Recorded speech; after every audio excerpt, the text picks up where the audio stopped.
poco a poco a recuperar la confianza en la justicia del Ecuador?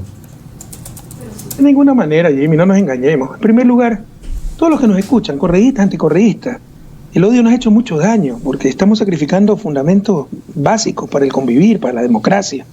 Ya todo se ha ideologizado. Si es contra Correa, está bien. Si es contra los míos, nada, no hay sin nada.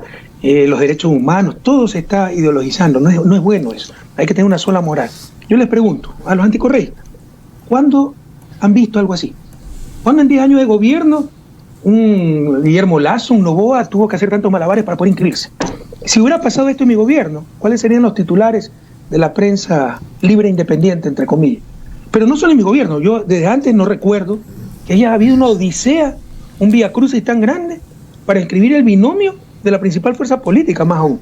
Entonces, por favor, esto es inaceptable. No aceptemos lo inaceptable, primero. Segundo, no es que hasta ahora nos han dejado participar, porque ya Ecoavisa hizo todo un reportaje ayer para decir que todavía falta, que nos pueden impugnar. Así arman el muñeco.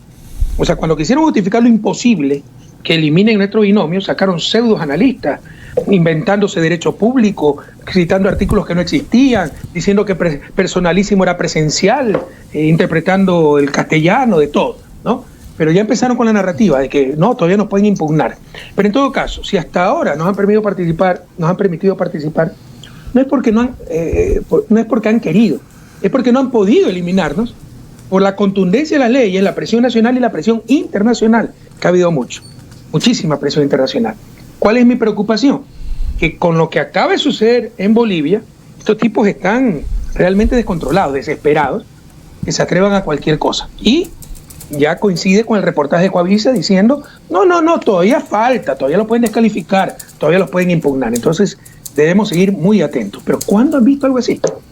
Es decir, puede deberse seguramente a que el nuevo CNE hizo una reglamentación que en lugar de ayudar, en realidad parece ser que ha complicado las cosas, es verdad.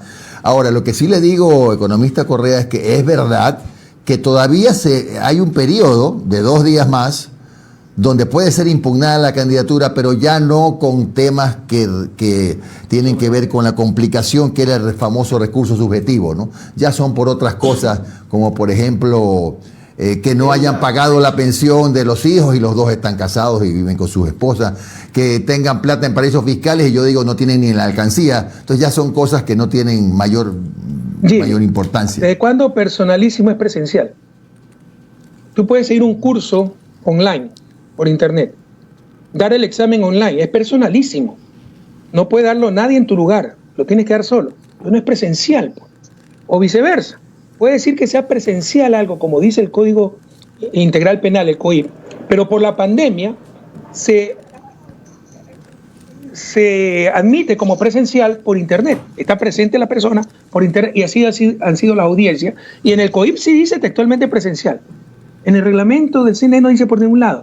Y se inventaron que personalísimo es presencial. Pero si eso fuera cierto, y yo hubiera incumplido el reglamento, es una de las causales de inhabilidad, el artículo 13G del reglamento, y el artículo 14 te dice, en ese caso, tienen 48 horas para reemplazar al candidato. Se armaron toda una teoría diciendo que con eso no existe el binomio. Entonces ya se han inventado cosas antes. ¿Cómo tener confianza de que se van a ceñir a la ley y al reglamento en esta etapa? Se va a inventar que el pelo largo es causal de destitución, que como Rabascal usa bastón, eso es causal de destitución, cualquier cosa se va a inventar. Entonces hay que estar muy atentos.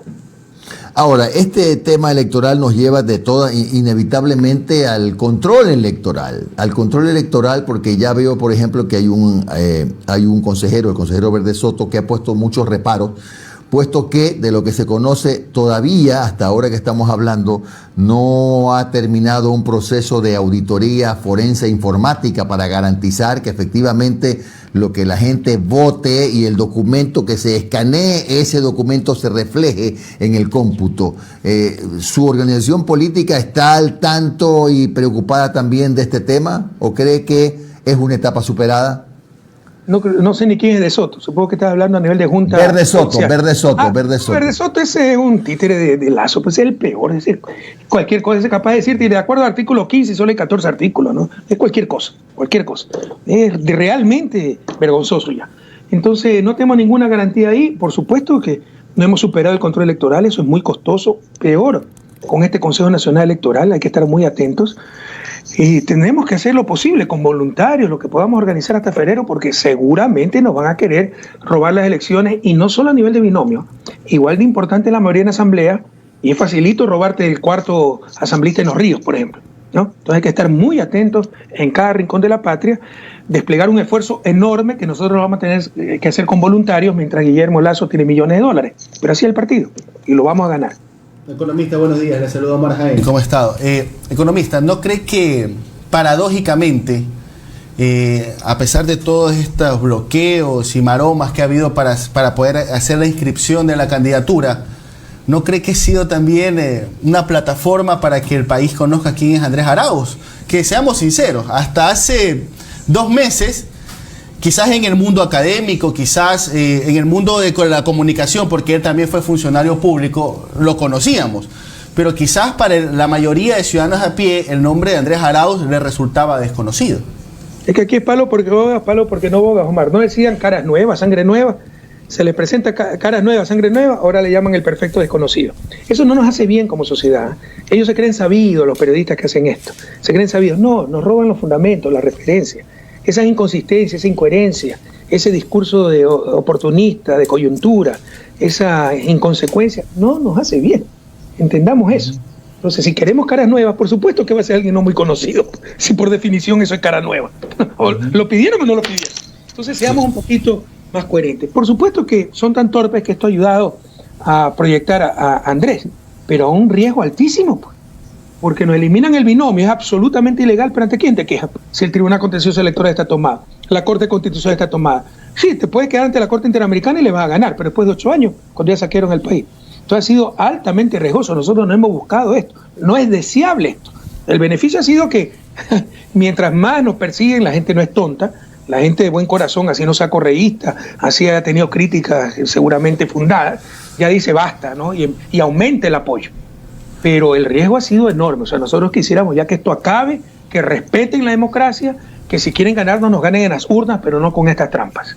Economista, ¿cuál es su lectura del resultado, aún extraoficial, pero resultado ya reconocido, incluso por el señor Almagro, de las elecciones en Bolivia? Bueno, Almagro, si tuviera algo de esencia, renunciaría, ¿no? Almagro provocó un golpe de Estado. Y fíjate, porque dijo que no habían 10 puntos de diferencia, ahora le sacan 20 puntos de diferencia. Se ha demostrado que el fraude era él. Pero por esa irresponsabilidad de Almagro se desestabilizó un gobierno democrático que venía a ganar una elección.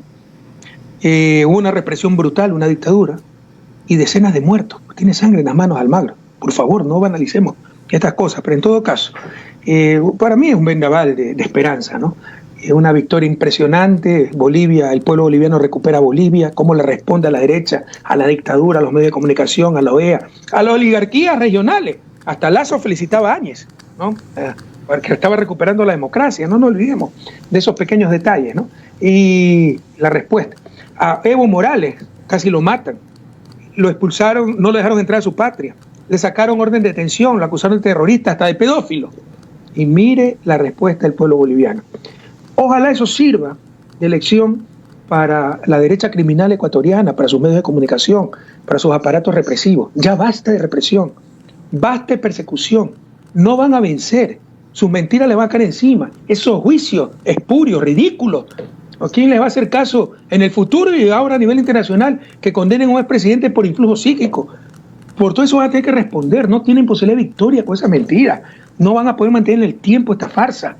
Miren lo que ha pasado en Bolivia y paren de hacer tanto daño. Ojalá entiendan, yo creo que no van a entender, por el contrario, creo que hay un riesgo en la victoria boliviana, porque están desesperados y son capaces de todo. Por eso te digo, si ya tienen una nueva oportunidad para impugnarnos, impugnarán a Andrés Arauz. ¿Por qué? Porque usa guayabera. Pero eso no es un motivo. No, nos inventamos el artículo y lo decidimos ahí en el Consejo Electoral y estamos interpretando tal ley. Entonces es muy peligroso todavía porque están desesperados.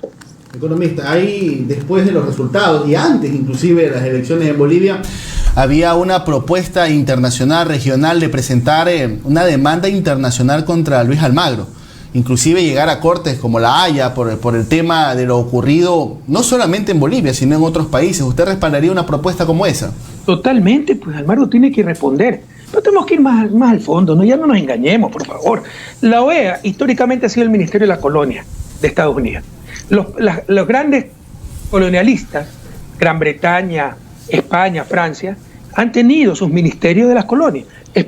Francia todavía lo tiene, se llama el Ministerio de Ultramar, para administrar los problemas de Martinica, Guadalupe en el Caribe, la isla de Reunión en África. Pero tenía España el Ministerio de las Colonias para administrarnos a nosotros, lo tenía Gran Bretaña hasta hace poco. Gran Bretaña ha sido el imperio más grande de la historia de la humanidad. Bueno, Estados Unidos tiene a la OEA, el Ministerio de las Colonias para administrar sus colonias latinoamericanas.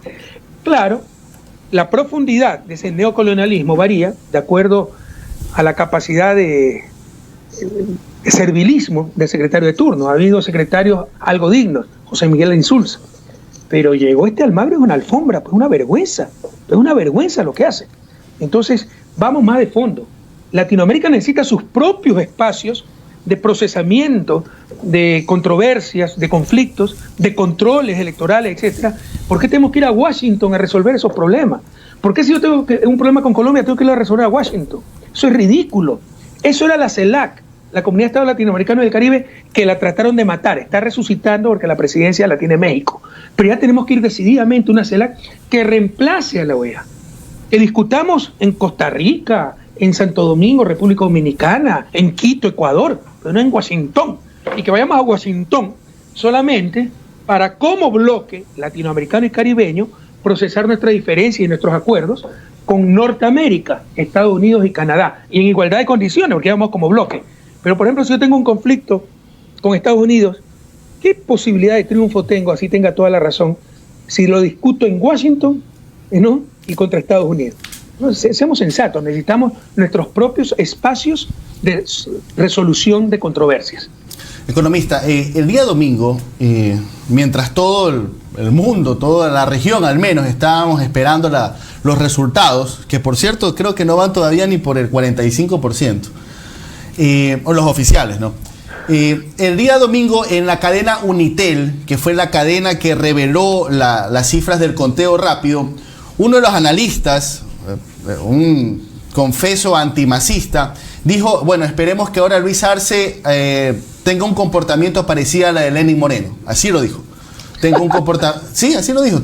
Que tenga un comportamiento parecido al de Lenín Moreno y se distancie del líder autoritario y del dictador, me acuerdo tanto que lo dijo. ¿Usted cree que hay esa posibilidad en Bolivia de que Luis Arce a lo mejor tome un poco de distancia de lo que fue la administración de Evo Morales? Y se lo consulto porque no le parece, piensa mal y acertarás, ¿no? ¿No le parece que la respuesta de Áñez, de Mesa, de Almagro ha sido muy democrática para personas que realmente no han demostrado mucho de democráticos en los últimos meses? ¿Qué van a decir? ¿No reconocemos la paliza que nos han dado? No tenían otra salida. Primero, una corrección de un lapsus brutus, lapsus lingüe que acabo de tener. Sí. Un espacio de solución de controversia, no resolución de controversia. Yeah. Créame, la tercera hora de entrevista, ¿no? Yo vine acá para descansar un poco y tengo una agenda. Tengo el trabajo de 3 oficinas y no tengo ni asistente. Y meto la pata cada rato, me olvido de entrevistas, me olvido de documentos, es un problema. Bueno, en todo caso, mire otra cosa que usted lo dijo, y es verdad. Para no seguir con el autoritarismo de Evo Morales. O sea, que resulta que el autoritario no solo soy yo, sino Evo Morales también. A mí me decía autoritario porque soy de la costa, tengo mi manera de ser, pero sobre todo porque no permitíamos pues las corruptelas que ha permitido Moreno. ¿Cuál ha sido el gran diálogo? Dame tu voto y te doy al hospital de los Ceibos. Pues ese es el diálogo. A los Bucarán, tenga usted la CNT. Eso han sido los diálogos, ¿no? Entonces, como nosotros no permitíamos eso, hemos sido los autoritarios. Pero bueno, como yo tengo un carácter fuerte, soy de la costa, abierto, frontal, puede ser que dé pauta para esa imagen. Pero ¿y Evo Morales? ¿Usted conoce a Evo Morales? Persona más sencilla, más calmada, más serena, no existe. También es el autoritario, también es el dictador, también es el corrupto, hasta pedófilo. ¿Por qué? Por eso lo he hecho desafiar el sistema. Entendamos que eso es lo que pasa. O sea, se ha ideologizado todo, se ha llegado a extremos. Porque esta gente realmente se indignó de que durante nuestros gobiernos perdieron el poder. No dominaron a nuestros gobiernos como ahora sí dominan al gobierno de Moreno. Entonces, cuando no te dominan, tienes que ser narcotraficante, terrorista, pedófilo, corrupto, autoritario, para que vean todas las difamaciones que tenemos que aguantar. Yo no creo que Luis Arce, mire la vergüenza también, sea otro Moreno. O sea, ya Moreno es sinónimo de traición. Va a pasar la historia, ¿no? la nueva forma de llamar a la traición Moreno. Y morenada, mezcla de incapacidad, cinismo y traición. Otra morenada más. Pero en todo caso, no, Luis Arce es otra cosa. Él ha sido prácticamente los 14 años, 10 años, ministro de Evo Morales. Tiene su propio estilo, su personalidad. Es un experto de economía. Tiene una formación y origen totalmente distinto a Evo Morales. Pero yo conozco que el respeto es inmenso y obviamente con la independencia del caso, pero es claro pues que este triunfo también es de Evo Morales, ¿no? Pero tendrá su autonomía e independencia Luis Arce para gobernar y tomar sus propias decisiones, sin que signifique eso traición, como en el caso de Moreno. Bueno, eso también es una estrategia, porque desde que asumió Alberto Fernández, grupos de poder y mediáticos están intentando que tenga conflictos con Cristina Fernández, pero desde el primer día que asumieron en la Casa Rosada. Que cuando tienes espíritus débiles, sucumbes ante eso. Moreno es claro que ya nos que nunca estuvo con nosotros, un tipo sin principios que lo ocultó muy bien. Tal vez mi debilidad, yo cuando veo personas que le han sucedido tragedia como la de Moreno, tiendo a pensar que son buenos y no necesariamente es así. Pero en todo caso, es claro ya con los Wikileaks, usted ve a Andrés Michelena, brazo derecho de Moreno, es informante de la embajada. A la semana, 30 de mayo, ya se reunía, 2017, antes de cualquier ruptura, ya se reunía con Paul Manafort para ofrecerle a los gringos a Julian Assange a cambio de financiamiento. O sea, es un tipo sin escrúpulos, sin principios. ¿Pero por qué nos odia? Puede ser traidor, puede ser que se vendió por corrupto, por dinero, por lo que sea, pero ¿por qué el odio? Eso ya es patológico, esas son las personas débiles. Le llenaron la cabeza de que le habíamos dejado una trampa, de que si había más mínimo problema era una trampa para que fracase. Gente como Augusto Barrera, acomplejados, que siempre me envidiaron, ¿no? ¿Por qué Correa está ahí, este mono arribista, y no estoy yo? María Fernanda Espinosa, esa gente, ¿no? Yo los conozco cómo actúan. Rodearon a Moreno, le llenaron de veneno la cabeza, pero eso significa ser débil, pues débil de principio, débil de corazón, débil de mente. Alberto Fernández no es débil y ha soportado todas esas intrigas. Entonces, pero lo seguirán intentando. Pero para eso hay que tener principios, valores, lealtad, rectitud, inteligencia. No ser mediocre. Economista, si Arauz llega a ganar la presidencia de la República y tiene un importante bloque, a pesar del método Webster en la Asamblea, ¿usted ha pensado en la opción de una Asamblea Constituyente? Pero hagamos la pausa también, Jimmy, porque la gente, Bolívar decía, no nos dominarán por la fuerza, sino por la ignorancia. Y la gente algunas veces no se entera de las cosas. Esto que acabas de mencionar es que cambiaron el método de distribución de escaños. ¿Qué significan los métodos de distribución de escaños? Como tú puedes tener 1, 2, 3, ¿no? Eso se llama variable discreta, números enteros de asambleístas. No puedes tener 1,5, 60% un asambleísta. ¿Qué pasa si sacaste el 60% de la votación? Tienes 2 asambleístas, 60% de 2 es 1.2 asambleístas. No lo puedes tener. O tienes 1 o tienes 2. ¿Cómo distribuyes eso? Entonces están los métodos de distribución de escaños, que se utilizan en toda América Latina, normalmente en economías emergentes, ya que ya da mucha ventaja a las minorías, ¿no? Es el método de Hund, que si tienes más de doble de distancia de ventaja que el que te sigue, tienes, en el caso de 2 asambleístas te llevan los 2. El ejemplo más fácil, asuman que tienen 2 asambleístas, que la principal fuerza sacó 71%, la segunda fuerza 29%, los 2 asambleístas se lleva el que tuvo 71%. Cambiaron el método a Webster. Ahora tienes que ganar con 3-1. Así le ganes 74-26, ¿ya? El un asambleísta se lleva el de 74 y el segundo el de 26. ¿Para qué? Para perjudicarnos a nosotros, que somos la principal fuerza política, pero también para dispersar la asamblea, que no puede haber mayoría estable para revertir todo lo que han hecho, pero además para cotizar más todavía. Ahora va a ser más difícil lograr mayoría, también es corrupción. Si antes pedían un hospital, ahora van a pedir 2 hospitales. Si llega a un gobierno corrupto débil. ¿Por qué? Porque va a ser más difícil lograr mayoría. Entonces, veremos los resultados, pero sería altamente deseable poder ir a esa asamblea constituyente, porque sería la forma más fácil, más rápida de revertir todas las tragedias que han hecho. Leyes absurdas, corte constitucional totalmente ilegítima. Recuerden que Trujillo se declaró emperador, algo nunca visto en la historia de la humanidad, con el aplauso de la prensa, de los politiqueros. Destituyeron a la Corte Constitucional, declararon 7 meses de vacancia constitucional. Eso es golpe de Estado. Y pusieron a los más serviles y se han apoderado de Fiscalía, Contraloría, Superintendencia. Consejo de Captura es una vergüenza, una pariente política de Moreno, pues una señora que da vergüenza. Los peores jueces temporales puestos a dedo. Para cambiar eso lo más rápidamente posible, sería altamente deseable esa asamblea constituyente. Cuidado, esto no significa hacer una nueva constitución.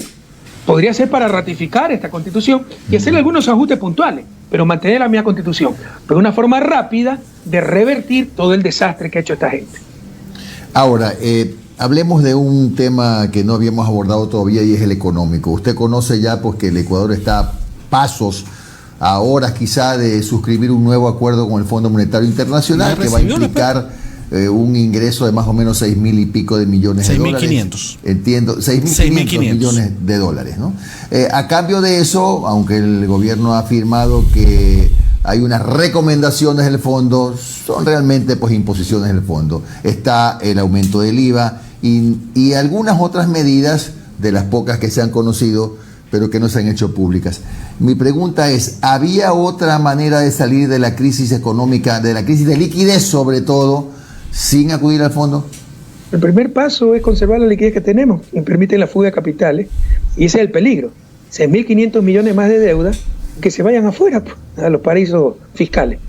Por si acaso, miren, una de las cosas buenas del acuerdo con el fondo, yo lo tengo en inglés, y por si acaso son 6.500 millones a 10 años plazo, 2.9% de interés, desembolsaron 2.000 millones, hasta el próximo diciembre son 2.000 millones más. Ah, pero qué barato, son los créditos más caros, porque vean los condicionamientos, ya vamos a analizar esto. Pero primero, esta reflexión, tu radio llega a clase media, muchos universitarios tienen capacidad para entender esto, ¿no?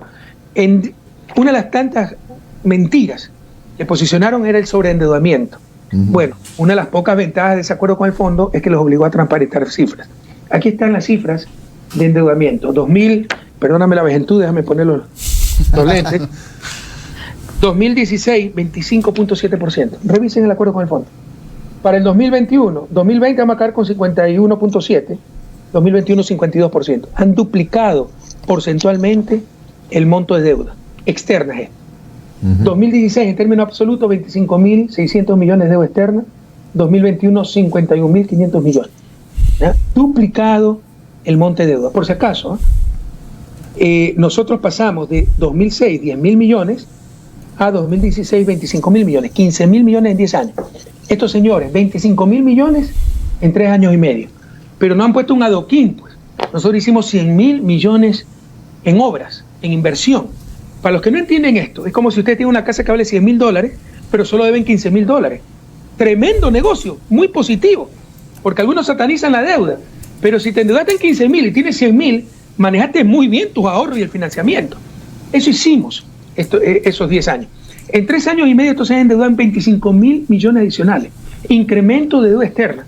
No han puesto un adoquín. ¿Qué ha pasado con esa plata? Por un lado ha entrado, queda el país endeudado y por otro lado sale en fuga de capitales. Revisen el caso argentino. Exactamente lo mismo. Fondo Monetario le prestó 60.000 millones de dólares. Por otro lado salieron 70.000 millones en fuga de capitales. El pueblo argentino quedó endeudado y la plata afuera y no sirvió de nada. Si no corrigen esas cosas, ¿ya? Esos 6.500 millones se irán afuera. Quedaremos endeudados, ¿no? Y la plata estará en paraísos fiscales. Entonces tienen que controlar la fuga de capitales, pero como ellos son los que gobiernan, porque los que sacan plata son los banqueros, no están haciendo absolutamente nada. Pero les decía, se trata de los créditos más caros, porque los condicionamientos son terribles. Lean el informe, lean el acuerdo. Para el 2022 estos irresponsables comprometen al futuro gobierno, y el futuro gobierno no va a recibir un país, Jimmy, va a recibir ruina, y podemos profundizar en esto más adelante. En 2022 le obligan a subir el IVA del 12 al 15%, 3 puntos. Pero no solo que sacan plata del bolsillo del pueblo ecuatoriano, lo cual va a ser un durísimo golpe, sino que no la devuelven a la economía. Al mismo tiempo exigen que se reduzca 3.000 millones de gastos públicos. Una cosa es, como nos pasó en el 2016, tuvo que aumentar un año 2 puntos del IVA, pero lo que se sacó, digamos 600, 700 millones, se reinvirtió.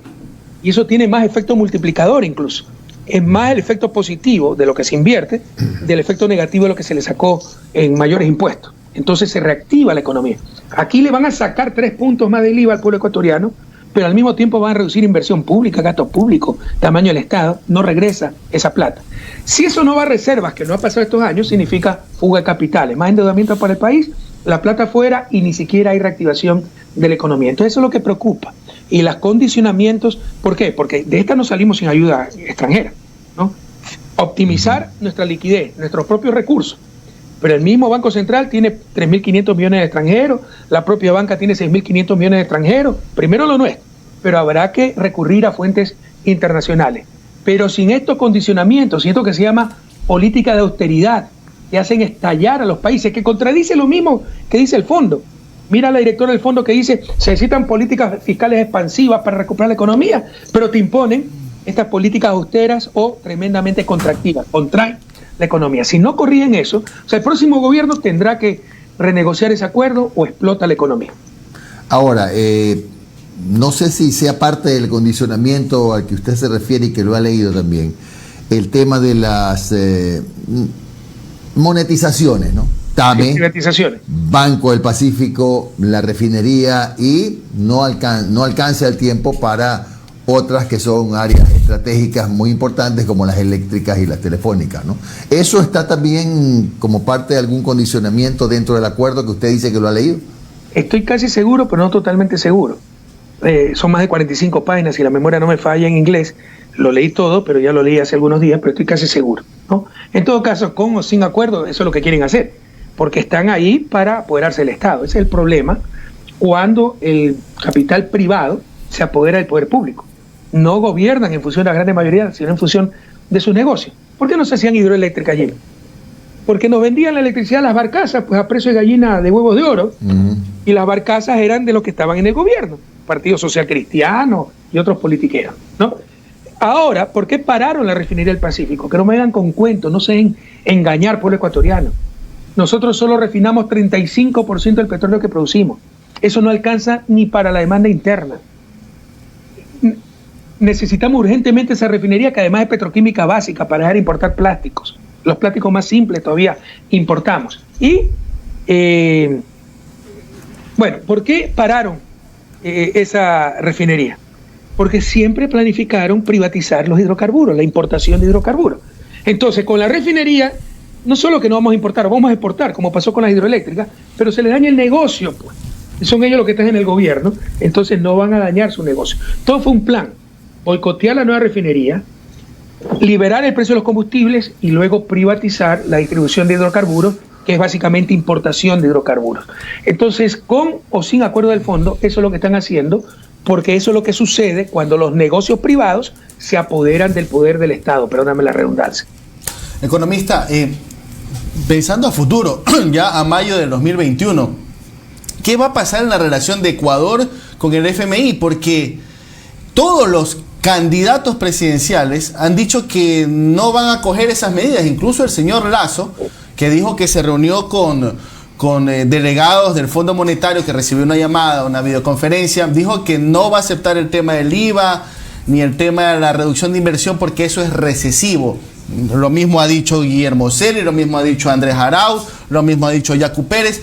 Entonces, en teoría, cualquiera que llegue a Carondelet no va a coger esas medidas del Fondo Monetario. ¿Cuál va a ser la relación en mayo de 2021 con este organismo multilateral? Déjame decirte un dato que se me olvidó en la respuesta anterior, refinería del Pacífico, que es tan importante, porque también dicen no hay capacidad para llenar esa refinería. Mentira. Nosotros producimos más de 500.000 barriles diarios, como te decía, solo refinamos 35%, pero se van a acabar pronto. Precisamente por ese riesgo, al principio tuvimos una alianza con Venezuela, que tiene petróleo de sobra. Pero luego de certificar las reservas del ITT, ya hasta va a quedarse corta esa refinería. Entonces todo es mentira. Pararon ese proyecto porque querían privatizar la comercialización y la importación de hidrocarburos. Mira, todos dicen esto, pero algunos están mintiendo. Lean, a eso sí me acuerdo. Eso está en el acuerdo con el fondo, que ya han hablado con uno de los candidatos y tienen su consentimiento, están de acuerdo, ¿no? Y que con el otro, sí, él no aceptó. Lean, no está. El uno es Guillermo Lasso y el otro Andrés Arauz. Lo reconoció Lasso, pero es tan descarado que dice, pero yo no es que acepto sus recomendaciones, yo les digo las mías, como si el Fondo Monetario va a parar bola a Guillermo Lasso. Bueno, pero además, eso lo propuso Lasso en el gobierno de Maguad, subir el IVA al 15%, ¿no? Eso lo propuso Lasso. Entonces, es mentira, él ya se ha reunido con el Fondo Monetario, actúa coordinadamente con el Fondo Monetario, el Fondo Monetario le prende vela a todos los santos para que gane Guillermo Lasso, porque saben que sí va a continuar con ese acuerdo que es terrible para el pueblo ecuatoriano. Como ellos, qué bueno que lo hayan reconocido, que son políticas recesivas. se llaman políticas de austeridad. Sacan plata con más impuestos y reducen al mismo tiempo gastos públicos. No devuelven esa plata a la economía. Bueno, para explicar o para intentar justificar la ineficiencia del Estado en el manejo de los recursos, en este caso de los hidrocarburos, se ha sostenido que los 1.800 millones que se invirtieron en la repotenciación de la refinería finalmente no sirvieron. Ergo, deficiente administración pública. Por eso hay que privatizar. Ese es el cuento de siempre, pero ellos mismos boicotean. Primero, perdón que me ría, pero cada vez sube un poco más. La repotenciación costó 1.200 millones. Algunos dicen, pero qué perdido que están, y engañan con eso. Sorprende. Sí, pero inicialmente el presupuesto era 120 millones. Pero están hablando del proyecto A, se hizo el proyecto Z.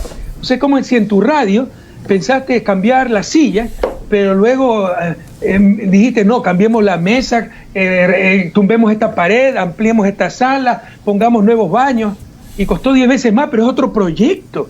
Pero es tan fácil como esto, se revisen, porque también se han pasado hablando de sobreprecio, no hay un caso de sobreprecio. Y luego, para que veas cómo manipulan, le aumentaron el costo de operación anual de la refinería. Operar la refinería cuesta unos 300 millones anuales, 4 años que demoró la repotenciación, 1.200 más. En total costó la repotenciación 2.400, falso. Costó 1.200 en 4 años, pero 300 millones el costo de operación cada año. Tan fácil como esto. Y la refinería quedó como nueva. Su valor de mercado era 8.000 millones de dólares. Es muy difícil que esta clase de proyecto empiece a funcionar sin ningún problema. Prendió de primera. Pero si tú le das un Mercedes-Benz nuevo, última tecnología, a un irresponsable inútil, que además quiere vender el Mercedes que no es de él, no le da mantenimiento 3 años y medio, no le pone gasolina, no le cambia aceite, no le infla la llanta, verás que por bueno que sea el vehículo va a empezar a fallar. Y va a decir, no sirve que lo tengamos nosotros. Después de proclamar los 4 vientos que no sirve, lo vende a precio de gallina con coronavirus. O sea, ¿tú crees que si protegieran los intereses del país, si pensaban concesionar la refinería primero, cómo se pelean por la concesión si marcha tan mal? Supuestamente iba a explotar. Si quieren concesionar y sacar el mejor rendimiento para el pueblo ecuatoriano de esa refinería, hubieran dicho que iba a explotar, hubieran hablado tan mal de la refinería. Es para vender a precio del coronavirus y llenarse los bolsillos. Son ellos mismos los que hacen los negocios. Entonces ya no caigan en esas trampas. Y mantener empresas que no solo que no son rentables, sino que generan pérdidas, como TAME, por ejemplo, ¿cree usted que está bien? No. ¿O mejor es buscar una alianza estratégica, qué sé yo? Totalmente de acuerdo. Si quieren privatizar TAME, que la privaticen. Yo quería privatizar TAME. Eso no es algo estratégico, ¿no? Y sí es deseable que haya una línea de bandera nacional, pero no tiene que ser pública, puede ser privada, pero no nos engañemos. Aquí se quiere estigmatizar lo público, que no saben administrar, y lo privado sí. ¿Cuántas veces ha quebrado Ecuatoriana Aviación? ¿Y cuántas veces va al rescate el Estado? Lamentablemente estamos en una sociedad ineficiente, con altos costos que se llaman de transacción, donde no se respetan contratos, donde se hacen trampas. Yo tengo muchos enemigos en la Fuerza Armada, ¿sabes por qué? En la Fuerza Aérea. Porque cuando yo llegué, ellos y su familia pagaban el 10% de pasaje en TAME. O sea, si iban de Quito a Guayaquil, si el pasaje costaba $200, ellos costaba $20. Ellos y su familia. Y cuando estaban retirados también. Eliminé todo eso, enemigos a muerte. ¿Ya? Entonces, con esos abusos, ninguna empresa pública va a funcionar. Y ninguna empresa va a funcionar. Pero, por ejemplo, TAME no es sector estratégico. Pero hay sectores estratégicos que deben estar en propiedad directa del Estado, hidrocarburos, o altamente controlados por el Estado, telecomunicaciones. Porque además el espectro radioeléctrico es propiedad del Estado. ¿Y el Banco del Pacífico es estratégico? No, pero es tremendamente necesario porque genera un equilibrio en el mercado financiero. El mercado financiero, aquí te van a decir hay 16 bancos, pero solo 4 bancos controlan el 80% del mercado financiero. Entre ellos Banco del Pacífico, pero junto a Banco del Pichincha, Guayaquil y Produbanco. Y tú sabes que Lazo, Egas y Pachá no se ponen de acuerdo y te sacan la cabeza con tasas de interés. Entonces, para evitar eso, es bueno tener un banco de propiedad estatal, con otra visión. Perfecto. Economista, permítame cambiar ya para unos últimos temas. ¿Su defensa, su equipo de abogados ha recibido alguna notificación de algún pedido por parte del Estado ecuatoriano de difusión roja de Interpol? Bueno, eso no le comunican los abogados, comunican directamente a Interpol y sabemos que ya lo hicieron. Y bueno, siempre lamentablemente en esto hay un periodo de incertidumbre porque Interpol finalmente es policía.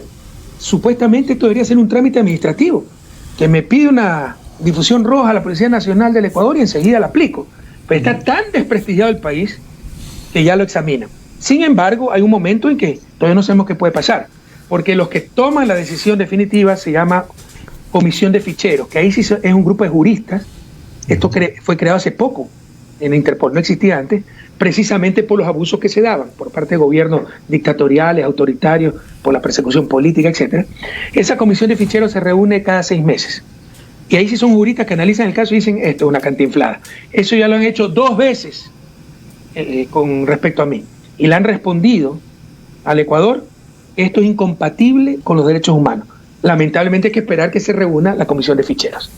Perfecto. Economista, solamente para confirmar o desmentir versiones que se leen por ahí, sobre todo en redes sociales, ¿usted se va a mantener en Bélgica o tiene pensado mudarse quizás a un país con un gobierno quizás de una tendencia progresista? Lo que necesitamos es un Estado de Derecho, es suficiente. Bélgica no le hace el más mínimo caso a todas las cantinfladas de la justicia ecuatoriana. No te imaginas cómo está el prestigio del país. Nos volvieron, el desprestigio del país, nos volvieron a la condición de Banana Republic. Se ríen. Mis abogados acá no podían creer que han sacado una casación en 17 días. Aquí en Bélgica dura más de 1 año. La expulsión de Julian Assange, primera vez en la historia que un gobierno autoriza a una fuerza pública extranjera que entre en su propia embajada. O sea, no te imaginas cómo han destrozado el prestigio del Ecuador. Economista, la última consulta, y si puede con pelos y señales la respuesta. ¿Cuál va a ser exactamente su papel en el evento de que llegue al poder el binomio Arauz-Rabascal? Siempre estaré dispuesto a dar mi consejo si me lo piden, porque si no me lo piden, no me acostumbro a dar consejos. Y nada más, yo mi vida la tengo acá, mi familia está acá. Si es que hay una asamblea constituyente, sí regresaré para ser candidato, si es que me permiten regresar, porque ganar las elecciones no significa que se resuelve el problema jurídico. Hay altas probabilidades, porque hay jueces honestos. Hay jueces que nos mandan a decir, mire, estoy amenazado, no puedo hacer otra cosa. Marapala Romo tenía hasta drones en la casa de los jueces. Tenía los patrulleros parqueados al frente, Diana Salazar amenazando, hizo cambiar borradores. No daban razón, le sacaban el caso de narcotráfico, que te vamos a sacar esto y te vamos a meter preso. Entonces, para hacer lo correcto con la presión política y mediática que hay, no es suficiente ser honesto. Se requiere ser heroico, y lastimosamente no tenemos jueces heroicos. Pero sí esperamos que cuando cambie la situación política, esos jueces honestos hagan lo que tienen que hacer. Si no lo hacen, lo harán los jueces internacionales, y ahí estoy segura, noten si quieren, que nos darán toda la razón porque esto es una mamarrachada. En todo caso, si me permiten regresar, si puedo regresar, si hay una asamblea constituyente, sí regresaré para ser candidato, porque es la forma más clara, más eficiente, más rápida, más contundente de revertir toda la tragedia que han hecho. Es decir, ¿usted aspira a un indulto por la vía de la Asamblea Constituyente? No. Precisamente para regresar como candidato ya debo tener resuelto el problema jurídico, ganándole en las Cortes Nacionales o en las Cortes Internacionales, que lastimosamente demoran un poco más. Yo no pediré ni aceptaré ningún indulto. No tengo por qué hacerlo. No he tomado 20 centavos partidos por la mitad que no sean míos. Vamos a demostrar que esto fue fraude procesal, vamos a demostrar que los corruptos siempre han sido ellos, y verá, anote, que más temprano que tarde, los que estarán pidiendo indulto es la jueza Camacho, Diana Salazar, Marapala Romo, el juez León y tanto pillo que nos ha perseguido. Su defensa apuntará entonces a la nulidad. A la nulidad, a la revisión. No nos aceptaron nuevas pruebas. Jimmy, tenemos el peritaje internacional que demuestra que los famosos archivos publicados por Villavicencio, ese tipo no investiga nada. Tiene contacto con la embajada, con los agentes de inteligencia y le pasan lo que ellos robaron.